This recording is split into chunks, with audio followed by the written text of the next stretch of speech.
The last 24 hours have produced interesting and very tragic news in the conflict in Ukraine, and also interesting news in terms of the diplomacy now taking place around the conflict in the Middle East. However, before I go into the details of what's actually going on in the two regions, I think perhaps the most important event of the last 24 hours, and the one I'm only going to touch on very briefly, is the primary in New Hampshire, which has just taken place in the United States. Now, there was a lot of speculation in the run-up to the primary that Nikki Haley might actually draw ahead of Donald Trump, who is, for the moment, the leading candidate to become the nominee of the Republican Party in the forthcoming presidential election.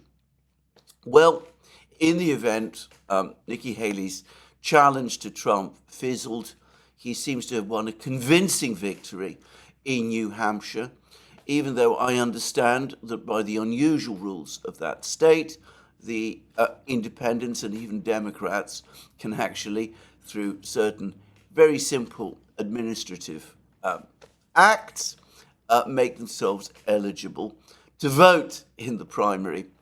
By the way, it also appears that the turnout in the primary was quite high.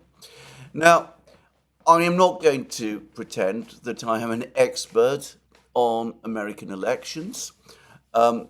It is looking to me increasingly as if Trump's momentum is becoming unstoppable. I would assume that if he wins in South Carolina, the next primary, which is in late February, if he wins in South Carolina, which is Nikki Haley's state, where she was governor, then frankly it would be a done thing, and he would become an unstoppable, literally unstoppable. He would have the nomination effectively sewn up. But then what do I know about American elections? And I'm not going to pretend to be an expert on the outcome here. However, it does seem to me that the fact that Trump has now won in Iowa and in New Hampshire and is getting increasing numbers of endorsements from various senior Republicans, is going to have an influence on developments in the two wars in Ukraine and in Israel, given the stances he has taken with respect to each. Now, with respect to Ukraine, perhaps this is going to be more clear-cut.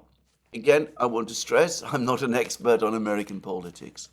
But as we know, there's been intense argument in Washington between the administration and the Republicans in Congress about authorizing an appropriations package for Ukraine. Many months ago now, President Biden sought a $61 billion package for Ukraine. The Republicans in the House have recoiled from authorizing this appropriation. Speaker Johnson has spoken out, well, not entirely against it, but he seems to be increasingly skeptical about this appropriation. And of course, there are other Republicans like J.D. Vance in the Senate and Marjorie Taylor Greene in the House of Representatives, who are straightforward in opposing any more funding for Ukraine. Now, Donald Trump also has come out against funding for Ukraine.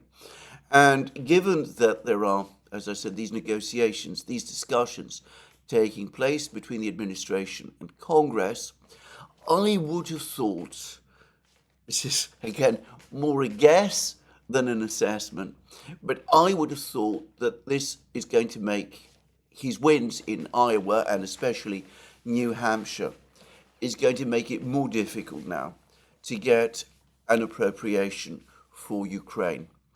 I say this because people in Congress, Republicans in Congress, especially Republicans in the House of Representatives, now know that the likely candidate for their party in the November election is Donald Trump. And of course, they also know that he has spoken out quite strongly in opposition to further funding for the war in Ukraine. And what could be as cynical as one likes about what Donald Trump might actually do were he elected to the presidency in November. But in the meantime, I would have thought the fact that Donald Trump is taking the stance that he is currently taking, opposing funding for Ukraine, and the fact that he is now strongly likely to be the Republican Party's nominee for the presidency in the election in November, is going to make it very difficult politically and even perhaps personally in some cases for Republicans in Congress to go against his wishes and to support funding for Ukraine. If they were to do that, they would be contradicting the line taken by the most popular Republican at the moment in the United States and the man who is going to lead them into the presidential election in November. And I would have thought that most of them would not want to put themselves in that position.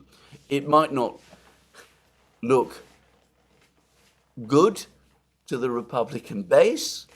And of course, if they voted an appropriation now, which Trump opposed, some people in the Republican Party who support Trump might see this as an act of betrayal of Donald Trump, with Republicans doing the opposite of what Trump wants. Now, again, this is tentative. I'm not, as I said, an expert on these matters. Others, Daniel McAdams, for example, who is far more knowledgeable about these sort of things than I am. He's actually worked with Ron Paul in the House of Representatives. He can perhaps assess and understand this far better than I can do. But anyway, that is my immediate sense from this result in New Hampshire. I'm not saying that it's a done thing. I'm not saying anything is a done thing. But I would have thought that the prospects of Congress now voting a large package of funding for Ukraine has become, as of yesterday, rather less likely. Now, if the United States is no longer in a position to provide Ukraine with funding, then things begin to become more difficult for Ukraine. And I think this is a point that is now well understood.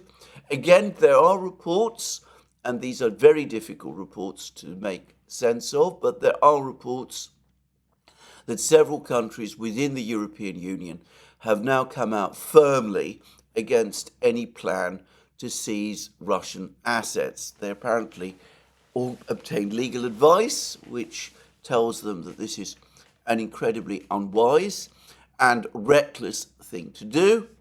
And they're probably also worried about the effect on their financial system, on the European financial system, if they were to take this step. About a week ago, just over a week ago, Eve Smith wrote on Naked Capitalism an actually rather astute piece. All her pieces are astute, but this is an astute piece, in which she made the point that confiscating Russian assets might not have quite the impact on the credibility of the dollar system that some people think. And she continues to be someone who thinks that, for the moment at least, there's no real alternative to the dollar system. Well, we might have differences, her and me, over that. But it would have a much more important effect on the international position of the euro and of the Eurozone system, given that the vast bulk of these Russian assets are, of course, located within the European Union. And it is, in fact, interesting that amongst the G7 countries, the ones that have apparently been lobbying to seize these assets are the United States, Britain, and Japan, which, of course, between them, do not actually hold large amounts of Russian frozen assets.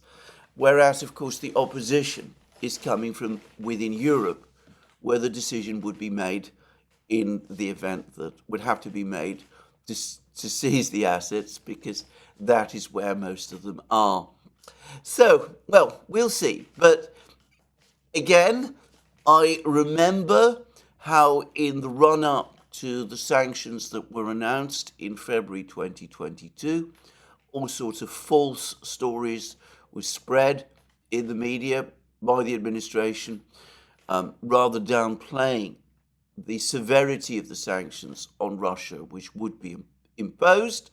And it's now quite clear that this was done partly to mislead the Russians, but also, I suspect, to mislead Western central banks who might have weighed in and opposed some of the sanctions that were announced. But anyway, so it's possible something similar to that might happen this time. But for the moment at least, it looks as if this idea of seizing these assets is coming under a great deal more opposition. And there are reports that the European Union, or some European governments, Belgium in particular, are apparently willing to give Ukraine the interest on the interest that accrues in the Western banks where these frozen assets are located. By the way, I should say before I proceed that I don't understand in legal terms the logic of that at all. If you accept that the capital belongs to a particular party, in this case Russia, then you are admitting that the interest belongs to that particular party, which is to say Russia as well. And I don't understand upon what possible basis you can differentiate the interest from the capital. But anyway, I'm not going to press on this. The point is that there might be some interest paid over to Ukraine. I've heard figures of around $600 million being mentioned, which would be, to be straightforward about it, a drop in the ocean relative to Ukraine's needs. But if it is the case that this idea of seizing the Russian assets is now facing insurmountable opposition, and if it is also the case that Congress is not going to authorize funding for Ukraine, in part because of Donald Trump's primary wins, then of course the situation for Ukraine becomes, well, no longer bleak. It becomes straightforwardly catastrophic. Going back to that piece on NBC a few days ago, NBC said that Jake Sullivan and Avril Haines, the Director of National Intelligence, briefed members of Congress that if there was no extra funding and there were no extra weapons for Ukraine, then Ukraine might lose the war within weeks or months as its arsenal of weapons began to run out. And, well, in terms of weapons, Brian Beletic, as I've said in my last video, has made the absolutely valid point that authorizing funds is not going to transform the situation if the weapons are not there in the first place, as seems to be the case. But it is indisputably the case that if Ukraine ceases to get big injections of Western funds, and up to now they've been running at many $billion a month, then given the size of Ukraine's budget deficit, given the collapse of its economy and the collapse of tax collection and all of those things, it is very difficult to see how Ukraine can sustain the war and can avoid a hyperinflationary crisis if it does, in fact, try to sustain the war, which it can only do, presumably, by printing money. So, anyway, Trump's win might be consequential. I stress might be. This news from Europe might be consequential as well. I suspect that amongst the Europeans also, there might be a hardening of the mood against confiscating funds based on what they're seeing in the battlefields. They might be starting to say to themselves, hold on, the Russians look like they're going to win the war. Do we really want to provoke them further by seizing their assets, as people have been talking about? It's very interesting that in New York, the Russian Foreign Minister, Sergei Lavrov, who is attending a sequence of UN meetings, I will come to that later in the program. Anyway, he had a meeting there with the Foreign Minister of Switzerland, and Switzerland has apparently now come out and said that future discussions about peace in Ukraine must involve Russia. The Copenhagen process, from which Russia is excluded, is therefore non-viable. Maybe Switzerland is taking this stance because, as a financial centre, it's worried about the seizure of assets, and it can see the situation on the ground, and maybe it's trimming its sails to the prevailing wind. Who's to say? Anyway, there we go. That's what I wanted to say about all of these rather interesting developments. But as I said, I'm not certain where they're going to take us, and I accept that there is a lot of uncertainty going forward. Let's now go back to the actual military situation in Ukraine itself. And I said at the start of the program that there's been interesting information, but also tragic information. And, well, I'm going to start with something which I think is both. And that is that near Belgorod, a Russian IL-76, this is a transport aircraft, was shot down. And it does seem as if it was actually shot down by Ukraine's air defenses. At least that's what the current reports all say. I should add that when the first reports that a Russian IL-76 had been shot down, there were lots of claims on various Ukrainian channels, apparently boasting about the fact that Ukraine's air defenses had successfully shot down this IL-76.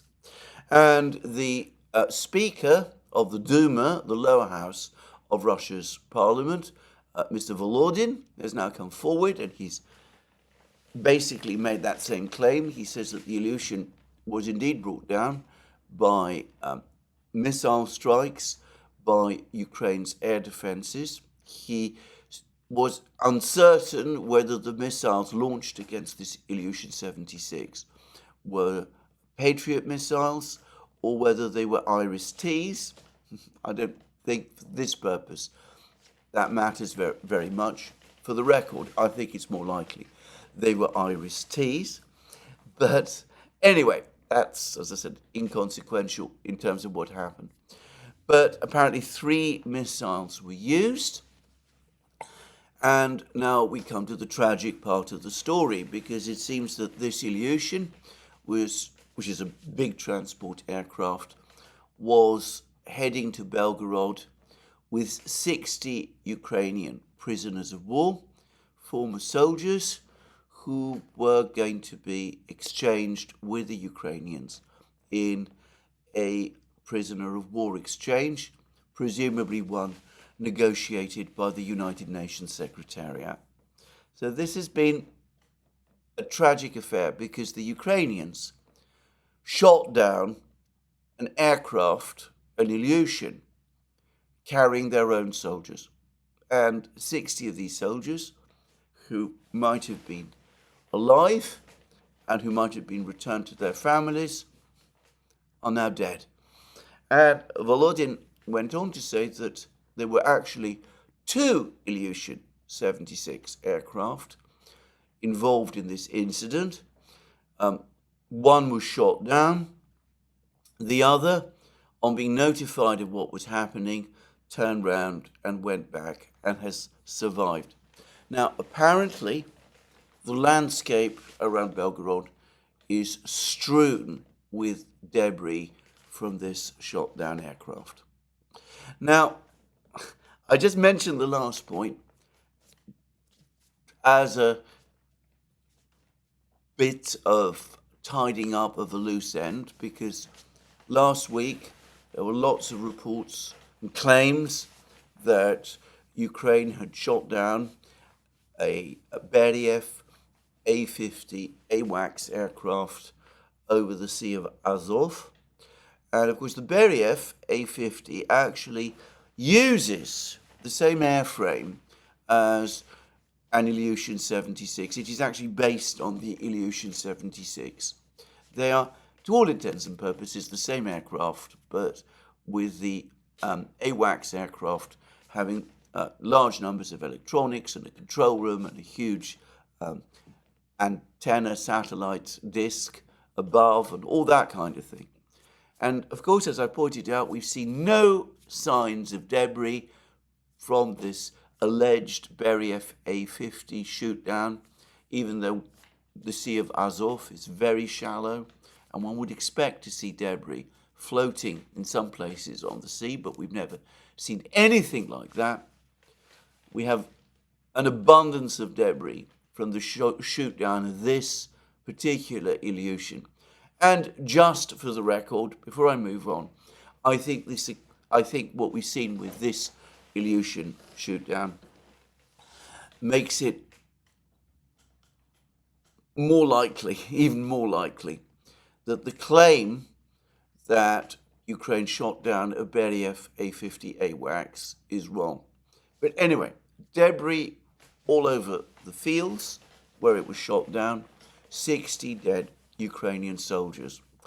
Now, there is a further intrigue about this, because Volodin said, as I understand it, that Ukraine was informed about the movements of these aircraft and who was on them. So someone in Kiev, the officials in Kiev, the authorities in Kiev, according to the Russians, were informed by the Russians of who was present on this IL-76. And presumably, it was because it was heading towards Belgorod. There's an airport in Belgorod with these soldiers, that it was flying so close to the combat line in an area where Ukrainian air defenses are known to operate. The Russians clearly didn't expect an attack on this aircraft because they had informed the Ukrainians that there were Ukrainian soldiers on this aircraft, and therefore no special precautions to defend this aircraft were taken. And that, of course, now leads us to the next question, because, of course, this is a tragic incident, but it also inevitably begs the question, what did the Ukrainians, the missile operators, the people who shot this Ilyushin down, what were they thinking when they launched their missiles in order to shoot it down? Did they know that this particular aircraft was carrying their own soldiers? Or was it a catastrophic mistake that the authorities in Kiev failed to pass on the necessary information to the missile operators in the area. The missile operators have been very, very jumpy because there have been so many missile and bomb strikes in this part of Ukraine. There's been multiple attacks on Kharkiv, the city in Ukraine close to Belgorod. So there's strong air defense systems, or at least large numbers of air defense systems, Ukrainian air defense systems, concentrated around Kharkiv.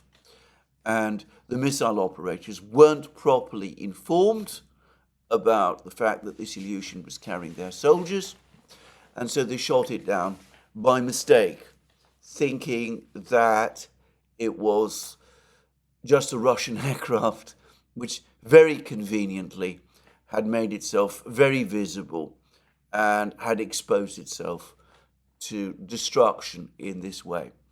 Now, I think this is the most likely explanation. I think that what we are increasingly seeing from Ukraine is a pattern of increasingly chaotic and disorganized decision-making.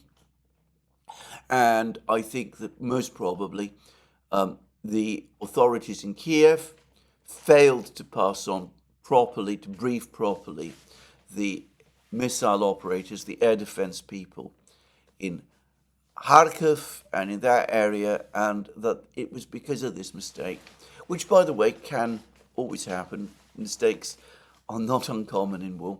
That it was this mistake that resulted in the loss of this aircraft and the killing of all those Ukrainian soldiers. Unfortunately, there is another possibility. It's not one that I'm going to place any particular weight on at the moment. But a couple of weeks ago, Seymour Hersh, the American journalist, reported that there were discussions underway about settling the war between General Gerasimov, the chief of the Russian General Staff, and General Zaluzhny, the chief of the Ukrainian General Staff. Now, I don't place any weight on that claim. In fact, as we will come to shortly, Lavrov has once again made it fairly clear that no such discussions are taking place in various comments that he's made whilst in New York. But in a subsequent follow-up piece, Seymour Hersh did say that a major exchange of prisoners between the Ukrainian military and the Russian military was about to take place. So perhaps someone in Ukraine, perhaps unnerved by these reports that Zaluzhny and Gerasimov are in contact with each other, knowing that there was indeed going to be an exchange of prisoners, an exchange of prisoners in which the senior military officials of both armies would have participated. Maybe they shot down this aircraft in order basically to prevent any further communications between the military leaderships of the two countries. Now, I'm going to say straight away, this is a far-fetched theory. Almost certainly this was an accident, as I said.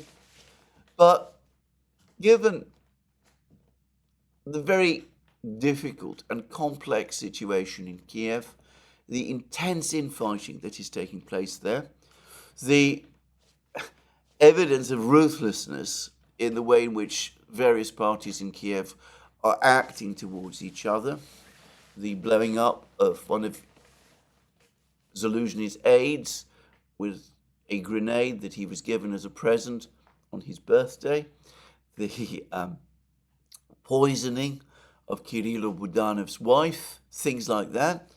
I'm afraid it's not a theory which I can completely exclude. Anyway, it'll be interesting to see what happens next. I predict that the Ukrainians will deny, having previously claimed that they'd shot down the Ilyushin, they will now deny that they did. They will probably claim that it was shot down in a friendly fire incident by the Russians or something like that.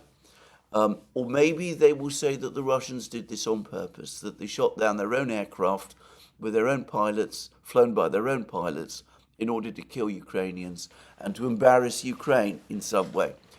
President Zelensky and his officials, for example, have been spreading the really astonishing and bizarre story that the latest shelling of Donetsk city, the shelling of the market, that was carried out by the Russians themselves. Just saying. So I predict that this is what the Ukrainians will say. It is known that the Russians are apparently going to complain about this incident to the Western powers, to the United States and Germany, who have been providing these air defense missiles to Ukraine. I wonder what the response is going to be.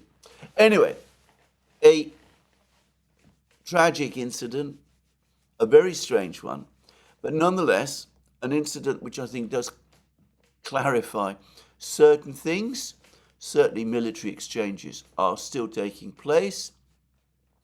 Ukraine either has a disorganized air defense system around Kharkiv with poor communications between Kiev and Kharkiv, or the power struggle in Kiev is even further out of control than we know.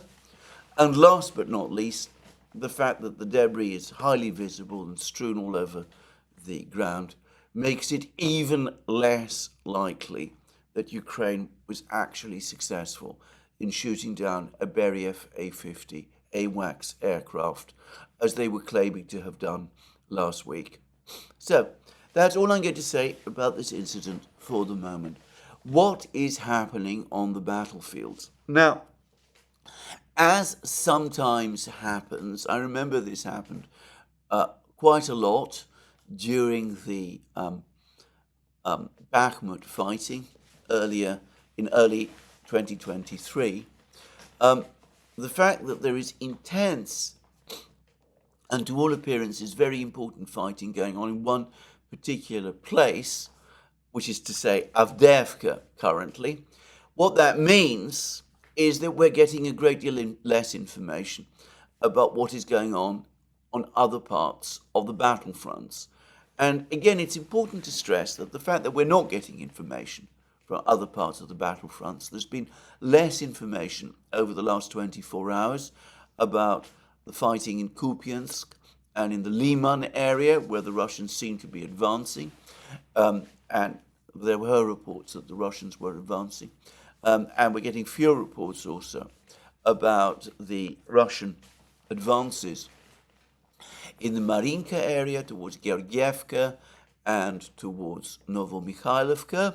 And by the way, also now towards a third village called Pobieda, which by the way in Russian means victory, which the Russians also seem to be attacking.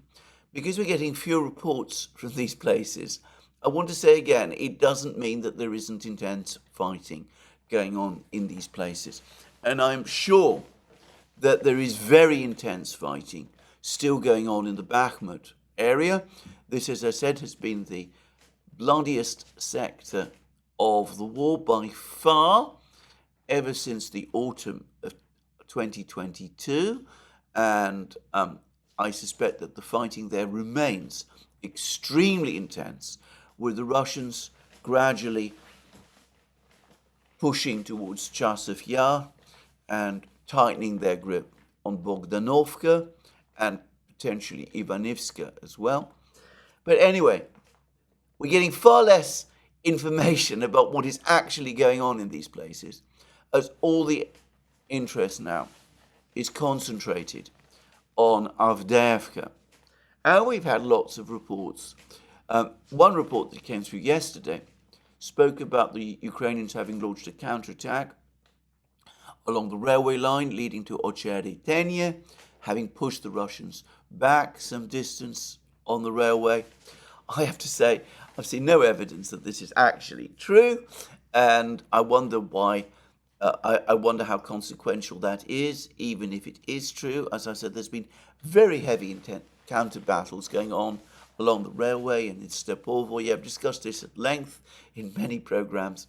But anyway, there were reports to that effect. For the record, I suspect that Ukrainian sources who have been making these claims have talked up the events along the railway and whatever Ukrainian advances there have been in order to play down the very, very dangerous for Ukraine, even catastrophic situation in southern Avdeyevka.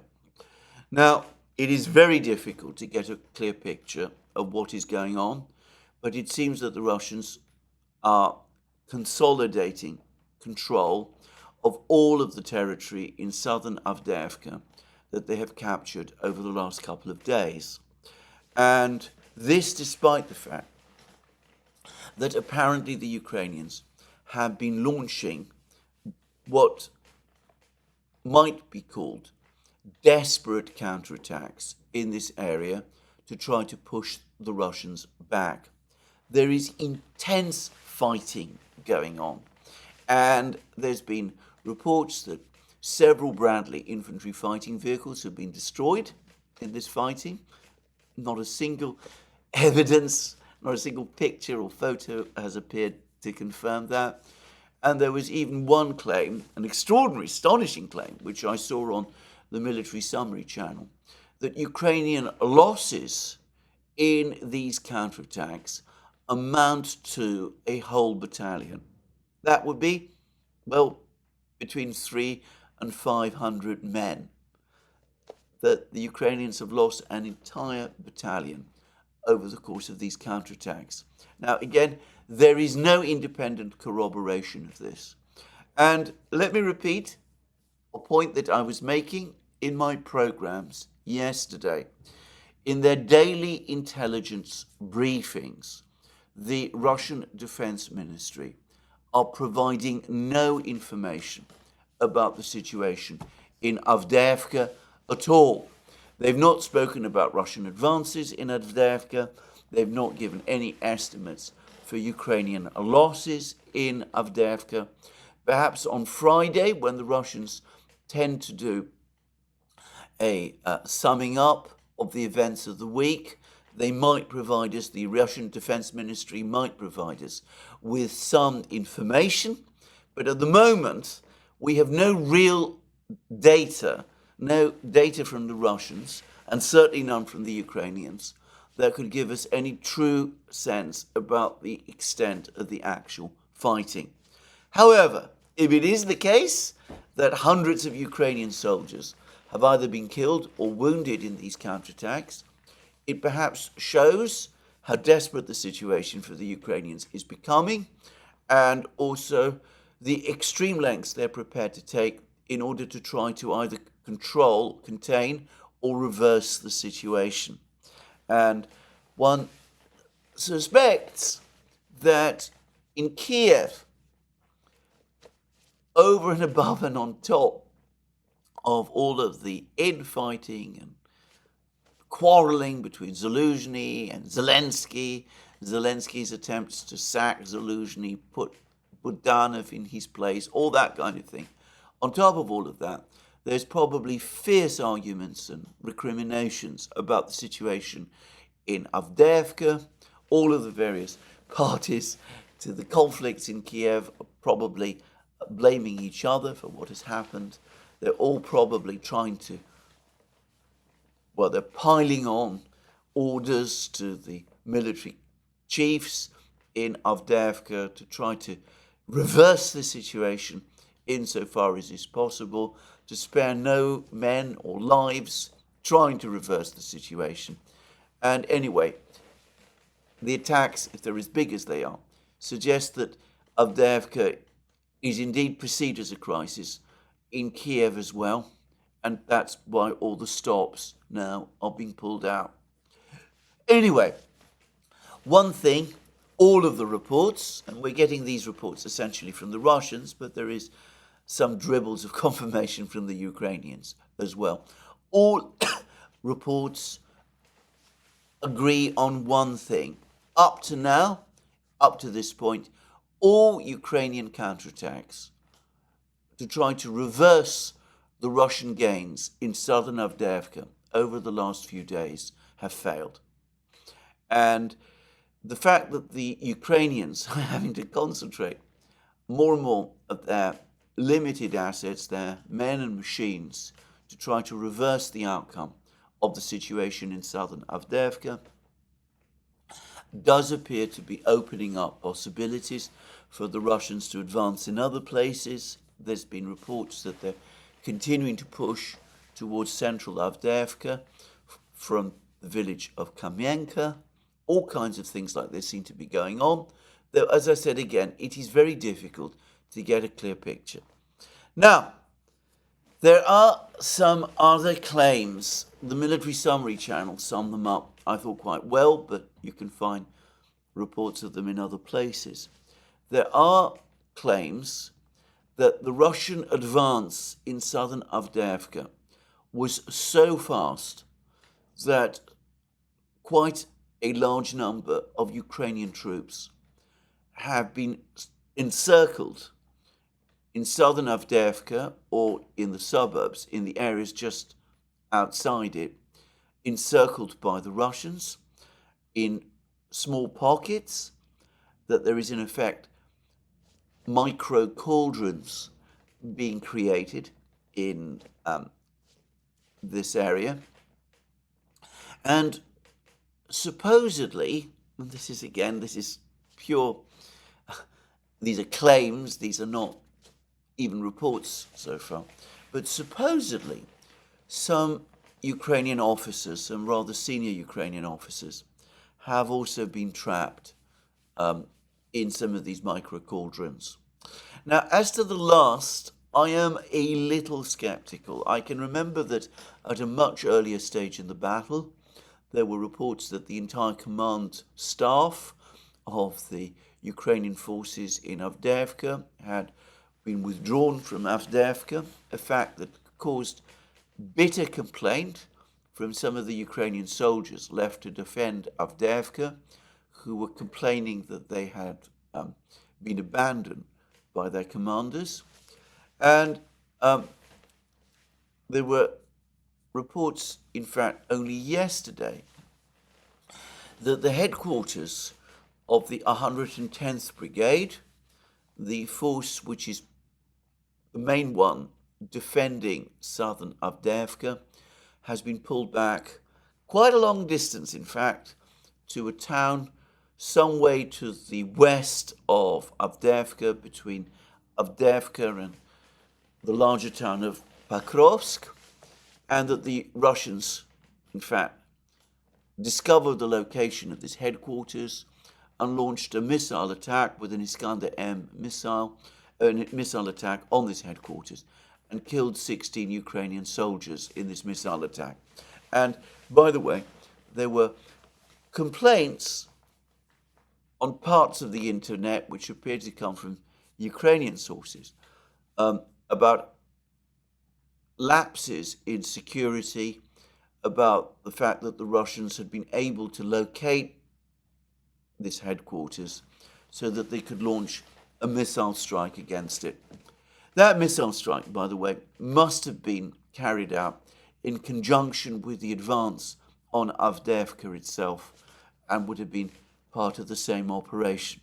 Anyway, if the senior command staff have indeed been evacuated from Avdeyevka, the senior Ukrainian command staff, then by definition they can't have been trapped in these pockets. But perhaps some middle-ranking or junior officers who will have been left behind, perhaps they have been. Well, anyway, we shall see. So, a very intense battle going on. Ukrainian soldiers surrounded. The Russians apparently sending reinforcements to consolidate their gains, and likely more severe bombing of Ukrainian positions in the northern and central parts of Avdeyevka, going to roll out over the next couple of days. Now, if the Russians are able to consolidate control in other words, establish firm control over this area of Avdeyevka that they've captured, if they're able to round up and force these encircled Ukrainian soldiers to surrender, then, as I said, this is going to be a catastrophic outcome for the Ukrainians.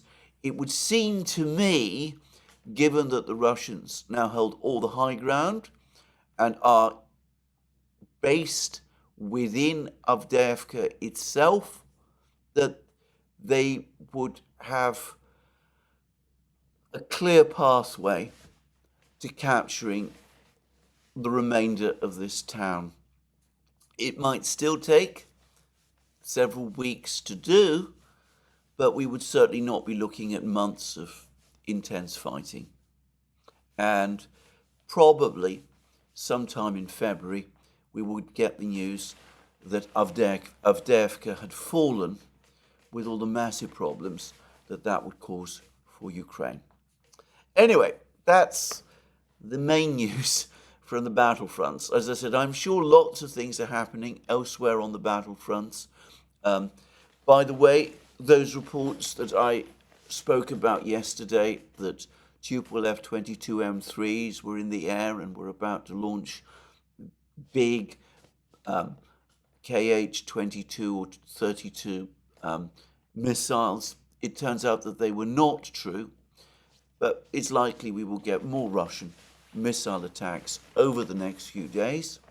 So a potentially catastrophic situation for Ukraine in Avdeyevka, and a disaster which affects both sides, but arguably Ukraine more, with this shooting down of the Russian IL76 in Belgorod.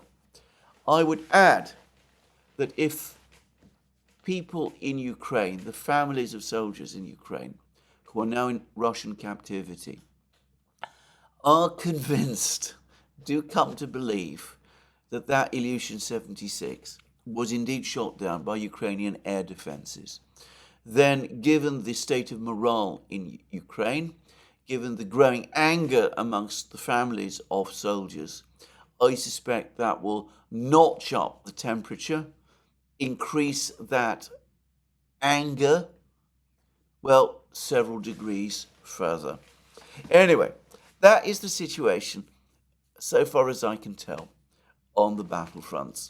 And it's obviously a very dynamic one, and a fierce battle is being fought in Avdeyevka itself. And, well, I personally think the outcome is inevitable, but we will see what happens over the next couple of days. Now, Sergei Lavrov has been busy. He has been in he has gone to New York. He has attended sessions of the Security Council. The Russians brought up to the Security Council the issue of Ukrainian shelling of Donetsk city. As is always the case, they faced a wall of indifference and hostility from the Western delegates. There's also been a very fraught meeting about the situation in the Middle East, which I will shortly come to. This is in the Security Council. Lavrov has taken the opportunity to meet all sorts of important people whilst he's been in New York. He had that meeting with the Foreign Minister of Switzerland. He's met with the Foreign Minister, I believe, of Saudi Arabia and of the Palestinian Authority. So a lot of the usual diplomatic activity underway. But he's also given a long interview to CBS News. And I should say this was, as one always finds with these sort of interviews that Lavrov gives, a very touchy interview indeed. Lavrov barely bothered to listen to the questions that the interviewer was putting to him. He basically had come in with his own prepared answers, and he steamrolled over the interviewer and simply set out his own views and gave his own opinions quite clearly about what he saw. as the situation in Ukraine and elsewhere. And as I said, it was a tetchy, argumentative interview which cast little light, I thought, on most things. He did go again into a great deal of detail about the origins of the war, about the failure of the Minsk agreements, about the lack of good faith on the part of the Western powers, going all the way back to the breakup of the Soviet Union and the promises which were never kept that NATO would not be extended eastward.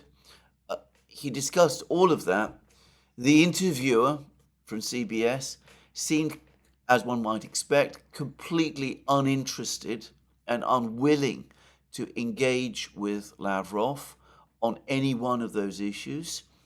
But Lavrov was also asked about negotiations and about where the negotiations might lead to.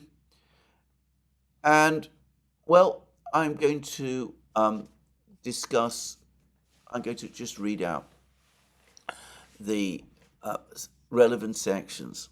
Now, I ought to explain first that Lavrov went into great detail in his discussions with this interviewer about the events in Belarus and Istanbul, the negotiations that took place there in 2022.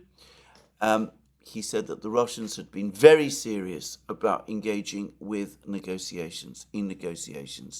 Then he's provided, I think, the most detailed explanation of what the general lines, heads of agreement were. And I ought to say that it corresponds exactly with what I remember reading in the Financial Times, based on leaks from, or rather not leaks, based on information provided by the Ukrainian negotiators at the time. And he says that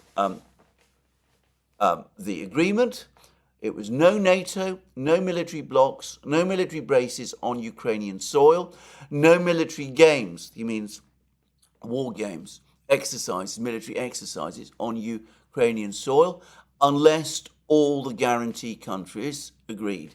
Now that, of course, includes Russia, so the Russians would have had a veto right on military exercises conducted on Ukrainian territory, which involved the Western powers. And then Lavrov goes on to say all the guarantee countries, including China, Turkey, Germany, and of course Russia, and the list was open to anybody who would like to join the club. The guarantees were written in the paper, which I repeat again was initialed. The guarantees were drafted basically along the lines of Article 4 and 5 of the Washington Treaty of NATO. It's important to remember that Russia would have been one of the parties giving those guarantees. And the main thing was that the Ukrainians themselves bluntly stated in that paper that those guarantees would not cover Crimea and the east of Ukraine, and that the two countries would continue discussing whatever issues might be related to this kind of a deal. This was ready for signature. Boris Johnson, as the leader of Zelensky's party, that's David Arhamia, stated recently, told them, don't sign it, let's continue the fight. And Lavrov sets it all out. The CBS journalist, again, isn't interested. He immediately changes the subject. And he then tried hard to get the Russians, Lavrov, to discuss negotiations and where negotiations whether negotiations are taking place, what sort of negotiations might be happening. And Lavrov said that there are no negotiations taking place. We didn't have any chance to discuss anything like this with President Trump or with anybody else in the United States. This is before the 2020 election. We didn't have a chance to discuss anything with the Americans because the current administration is not interested in having any dialogue except from time to time on issues of detainees, exchanges and functioning of the two embassies in Washington and Moscow and the mission in New York, but not on any policy matters. And he was completely unaware about, uninterested in what policy stances a future President Trump might take. He said that's a matter for the Americans. He said if anybody is sincerely interested in justice, including justice being established in relations between Russia and Ukraine, which would, of course, involve stopping the Western policy of using Ukraine as an instrument of war against Russia, we would be ready to listen. And then he went on to say, President Putin repeatedly said it is not true when somebody is saying that Russia is against negotiations. Blinken said this in Davos a few days ago. It is not true. Russia was always emphasizing that any serious proposal, which would include the discussion of the situation on the ground, of the origin of this situation, and of reaching a solution which would guarantee legitimate national interests of Russia and the Ukrainian people, we would be ready to discuss it. But he's made it very clear that nobody's coming forward and having any discussions about any of that at the present time. And for that reason, the war must go on. And I think that this is conclusive. Again, I've heard lots of people saying that, that Gerasimov and Zaluzhny are in talks. There's been Richard Haas and his people trying to get the Russians to agree to a freezing of the conflict, the Russians and the Ukrainians. But the reality is negotiations are at a total standstill. The United States is not going to go forward with negotiations. I think the policy debate that was taking place following the failure, the defeat of Ukraine's summer offensive has been resolved with the backing of the President Biden. The hardliners have won. There is no interest any longer in negotiations. There's been various plans. One plan was to advance on Crimea from Krinky. I've discussed that before. That plan has bitten the dust. There's been another plan to build huge fortified barriers and to strike at Ukraine with long-range missiles. That isn't going to happen either. And of course, if funding isn't going to be provided by Congress and the frozen assets aren't going to be handed over to Ukraine, then it cannot happen. The latest plan, however, is to continue the war by fomenting an insurgency. And I think that currently is the plan. And the military summary channel, Dima, was saying on his last program that there's now serious talk apparently in Kiev about transferring the capital of Ukraine from Kiev to Lvov in the far west. This based on fears that the Russians are preparing an enormous offensive in the north of Ukraine to seize Kiev and Sumy and Chernigov in the summer. That might be true. By the way, there were reports yesterday that the Russians had advanced across the northern border and had in the Kharkiv region and had captured a village there. I noticed that Slavyangrad, which I consider to be the single most reliable reporter of the war and the one that does the best analysis and site aggregation. Anyway, they never substantiated this claim, and I understand that particular claim is no longer being made today. So there's been no big Russian movements across the border, though there is very heavy cross-border shelling, but that's another story. Anyway, The Ukrainians apparently are apprehensive that in the summer the Russians will launch this big offensive in the north. They've come to realize that this time it might not be possible to hold on to Kiev, and they're already apparently planning to relocate to Lvov to continue the resistance from there. And that resistance would have to be conducted through some kind of insurgency in central and western Ukraine, eastern Ukraine, and presumably, in order to try to protect Lvov, the Ukrainians are hoping, and perhaps some people in the West are giving them grounds to hope, that the Western powers will provide them with some kind of guarantee that if the Russians march on Lvov, NATO will act to protect Lvov. The Russians, by the way, Dmitry Medvedev in particular, have made it clear that if anything like that happens, then the Russians will not hesitate to attack any Western troops, to strike at any Western troops or military facilities that try to that enter Ukraine in order to try to keep the present Ukrainian government in being. Anyway, that, I think, is where we are. We have no negotiations. There is no prospect for the moment of negotiations. Richard Haass came up with his freeze idea in the summer. That has been dropped. Neither the Ukrainians nor the Russians were interested in it. There's been this elaborate plan to set up fortified lines and build and launch long-range missiles at Ukraine. Doesn't look as if that plan is viable any longer. The German parliament has rejected the proposal to supply Ukraine with long-range Taurus missiles. The idea of a further offensive towards Crimea, as I've said, has basically collapsed under the weight of its own absurdity.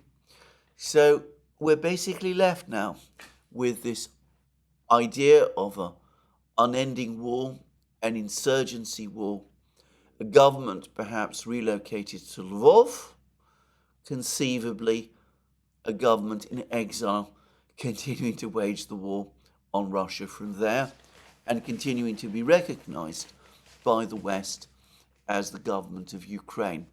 I can remember back in the 1980s, after the fall of the Khmer Rouge in Cambodia, following a Vietnamese invasion of Cambodia, an invasion, by the way, launched following an invasion of Vietnam by the Khmer Rouge, but never mind, let's not get distracted by the history. I remember that when the Vietnamese captured Phnom Penh and occupied most of Cambodia, nearly all of Cambodia, and set up a new government, a new Cambodian government in Phnom Penh. The Western powers refused to recognize it. They cobbled together a government in exile of their own, based in Thailand. This government managed for a time to exercise some control over some territories in the far west of Cambodia. This sad and sordid story, which caused much misery and grief, persisted throughout the 1980s, as I remember, until eventually it was abandoned, with the current government of Cambodia being essentially the inheritor of the government that the Vietnamese installed in Phnom Penh. It seems to me that something rather similar is going to play out in Ukraine, and I discussed at length in my program what a disaster for Europe, and by the way, Ukraine, that would be. But anyway, that, it seems to me, is where we're heading. I think that it might happen that talk of negotiations is revived at some point over the next few weeks, but that is absolutely not the wish of the United States government at the present time. Now, I'm going to finish this program by coming back to Lavrov in New York, because one of the things that Lavrov did was that he attended an absolutely enormous meeting of the Security Council looking at the situation in Gaza. And this was an enormous meeting. I understand that up to 60 countries participated in the meeting that took place. Guterres, the Secretary General of the United Nations, once again made very clear that the only solution that he can see, that the United Nations can see, for the conflict between the Palestinians and the Israelis is a two-state solution. I know many people don't agree. They think that the time for that has gone. But anyway, that remains the international consensus at the moment. And he also essentially supported once again the call for a ceasefire in Gaza. And there were many speakers at this meeting,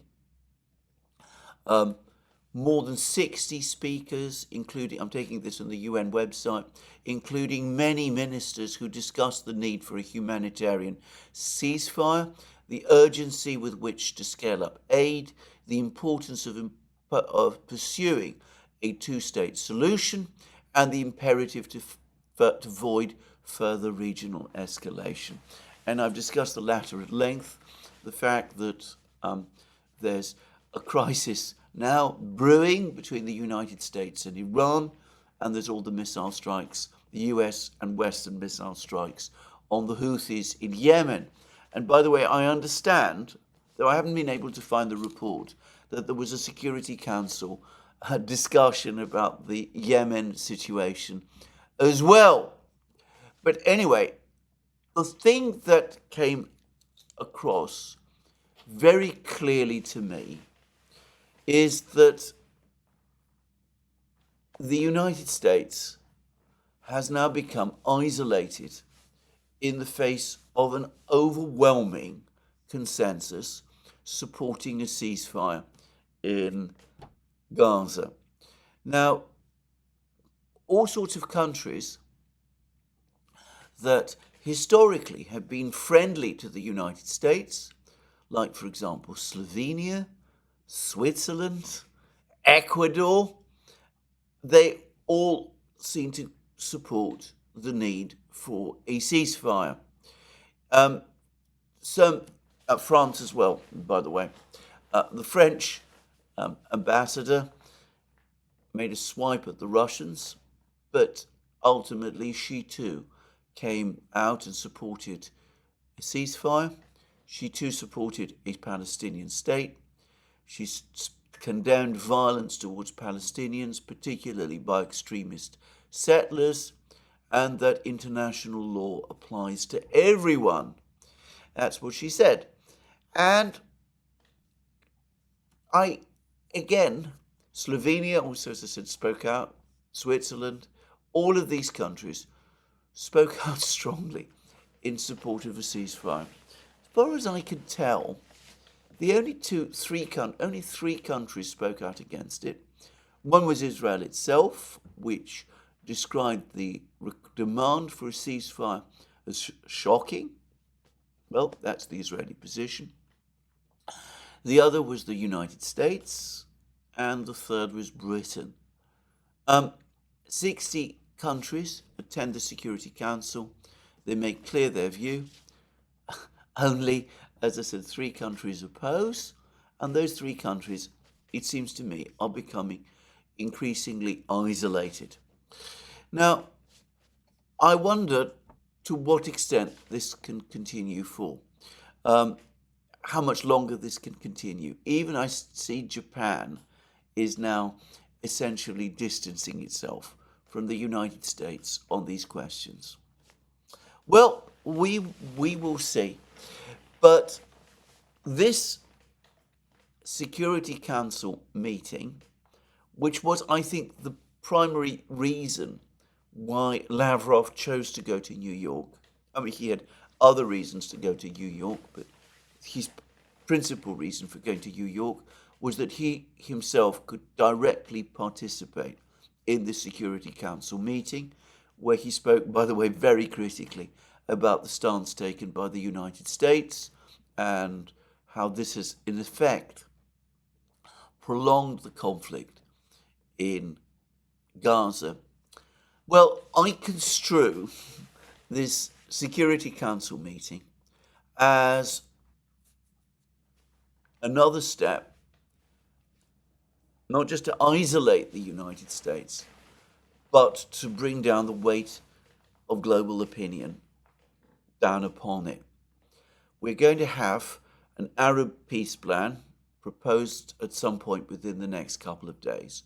That, of course, will a ceasefire in Gaza, a freeze of settlement activity on the West Bank, and I suspect also, well, in fact, don't suspect, it's been confirmed, real steps to establish a Palestinian state, fully represented as a state in the General Assembly. And I think that after the Security Council meeting, this peace plan is going to be announced.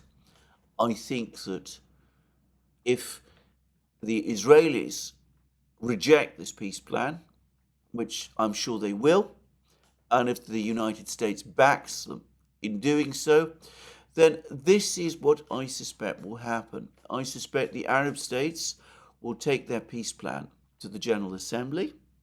I think the General Assembly will overwhelmingly support the peace plan. Many European governments will also vote for it. And I think that the next step beyond that will not, for the moment, be a United for Peace resolution to impose a ceasefire. I think that still is a real prospect, but I don't think we're there yet. I think the next step could very well be a General Assembly resolution recognizing the Palestinian state and giving it full status as a state in the United Nations. Now, Prime Minister Netanyahu and other members of the Israeli government have furiously rejected the possibility of establishing such a Palestinian state. I think it would be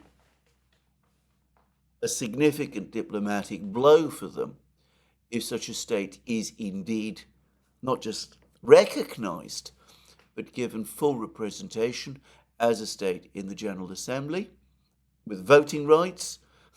And of course, that then opens the way for that state, that Palestinian state, to come to the United Nations, claim that it is the victim of aggression, and ask the United Nations, the General Assembly,